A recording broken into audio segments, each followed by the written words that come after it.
Y'all just have to excuse the mess in the garage between getting everything decorated for Christmas and trying to go on a trip.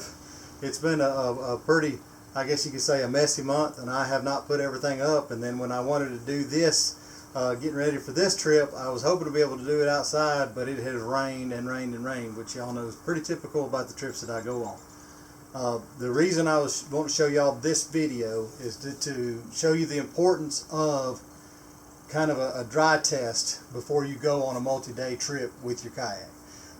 I have put everything in the boat that I'm carrying with me, that way I've got an idea of where things need to sit. And I know most people don't carry the amount of gear that I do, but you know, on top of my normal gear, my fishing gear, there's 6 different cameras in here for various and sundry other reasons. And I hope to get some good footage to share with y'all. I hope to get some good pictures to share with y'all. But you know how much I love the swamp, and the last several trips I have fished so hard that I've neglected doing my other love, which is actually photographing. So I'm hoping to be able to get, you know, some decent shots. So I got my gear laid out. It's a little different for me this time because I'm not running a J crate. So I'm running a bag with tackle, so I've pared down as much gear as I could.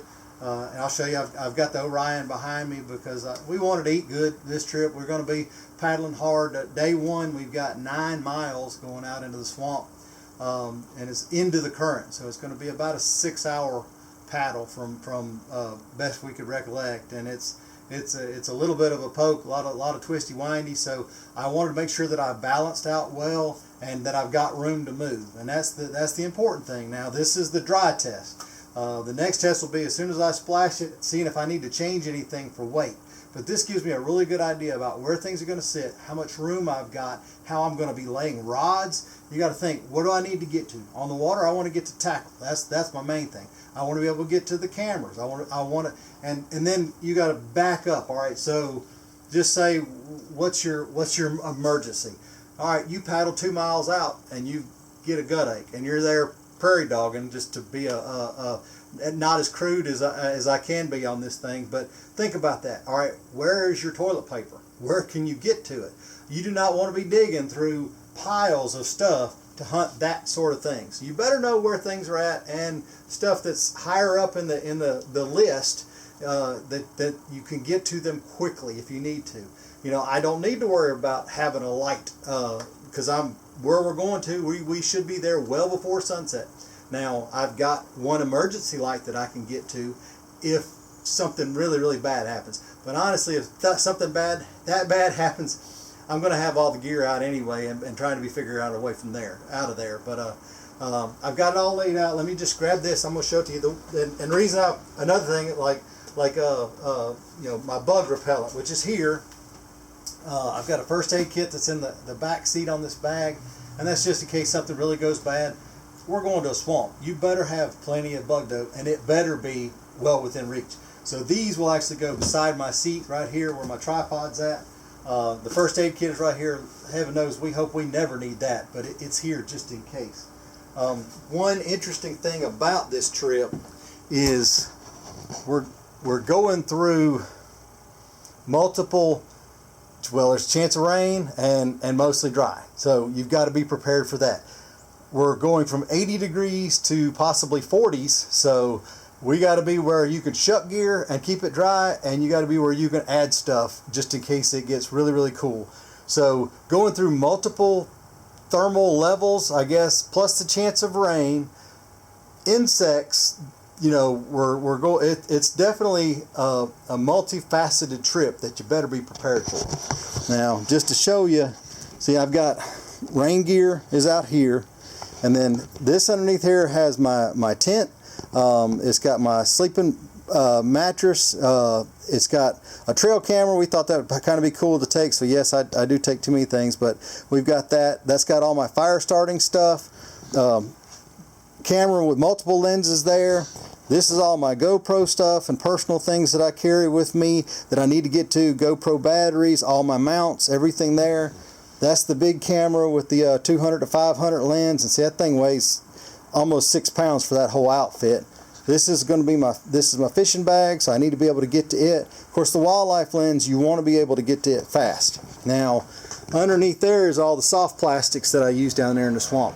And one thing about it, you see that's underneath that seat. Make sure that you double check if you're planning on putting something under your seat, that you double check that if you drop that thing into the low position, say rough water, big wind, whatever happens, and I need to be able to get to the low position, make sure that whatever you put underneath that seat is not going to impede that. You do not want to get out on the water and be fighting with stuff underneath your seat. I've got my cushions, I've got my brand new lumbar support cushion here on the back, so I'm ready to use that. All right, now my Orion is where my J crate goes most of the time. So I'm used to having something behind my seat, but usually I have my rods going across the back. Well, I moved my three rod rocket launcher to the side, so I'm going to have 3 rods on that side and 1 rod over there on that side of my Yak Attack rod holder. All right, coming to the back, I've got all my clothes. This is a spare fleece jacket, a spare hoodie, just in case things are needed. I've got my water. The bottom tub has my foodstuffs, you know, the cold foodstuffs. This is my daily foodstuffs. Now that's the other thing. This thing here in the back has what I'm planning on eating during the day. I'm only running a heat source morning and evening, so that's what's going to be, you know, used to cook this stuff over here. And there's a Kelly kettle for heating underneath that bag. So with the heat source, that's going to be for cooking breakfast, that's going to be cooking dinner. So it's going to be up to me to make sure my responsibility is to get the stuff out of that red box, the stuff that I'm going to be having for lunch that doesn't require heat, to preset it so I don't have to hunt it. It'll actually go underneath the seat for me up there as well, which is just snacky stuff because I don't eat much when I'm on the water fishing.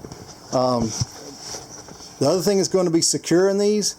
Make sure, see, I'm going to run a rope over top of this. I've got a tie down here in the middle on that bar, so I'm going to be running from over there. The fishing bag may actually end up on top of the cooler and I can strap this way, but I've got plenty of room. There's more eyelets here. It's going to go this way to tie across. So securing the gear is important. Distributing the gear is very important because I need to be able to see where I'm going to lay rods, where I'm going to be able to grab cameras, what I'm going to be able to do, because once you're on the water, you do not want to get a mile into this trip and all of a sudden you're like, man, I wish I had set this up different. So my thing is dry test it on the ground, get it on the water, do a test loop. If your boat is not paddling well, shift weight, whatever you need to do. Do you need to move your seat forward? Do you need to move your seat aft? Do you need to change places for gear? That is the time to do it. It isn't going to be, 5 miles into a 9-mile trip and you're hating life. So that's what this is about, the dry test for your gear for overnight kayaking trip. This is very important. Just hopefully you're doing it on a day that it ain't raining. But I wanted to go over this with you guys. I hope this helps out a whole lot, just seeing how I distribute things on the boat and try to get everything ready. And yes, I know I carry far too much gear, but one thing about it, something could happen out there and ain't nothing gonna get me. I'm gonna survive. Hope this helps. Y'all take care.